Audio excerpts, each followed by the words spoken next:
Hello everyone, this is Samuel Ernest and I have something important to share with all of you in the Health Records and Information Technology community. This area annual general meeting is happening on June 26, 2025, starting at 8 a.m. at the Muhimbili National Hospital, Mloganzila. This is more than just an event, it's a movement for us to come together as students, professionals and leaders in the health records and information space to reflect on our progress, tackle our challenges and shape the future of health records and information in Tanzania. We are honored to announce that the guest of honor will be the Permanent Secretary from the Ministry of Health, a strong advocate for digital health transformation and workforce development. This year's AGM is a platform to connect, collaborate and grow. It's a chance to raise our voices, build our network and strengthen the mission of Theria nationwide. I'll be there and I'm inviting you to stand with us. Let's make June 26 a day that moves our profession forward. Theria AGM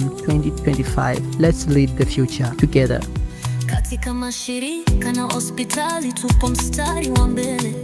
Tunakusanya, tunachambua, tunapendekeza mabadiliko. Theria si jina tu, ni harakati ya taaluma.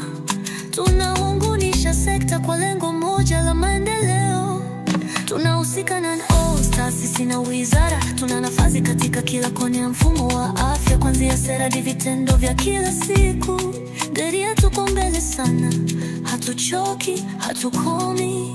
Kwa uongozi wa sasa tumeongeza kasi, tunathamini msingi wa waliotutangulia. Theria ni familia ya wajuzi na wapenzi wa afya. Tunaweka alama isiyofutika katika historia ya taifa. Na Theria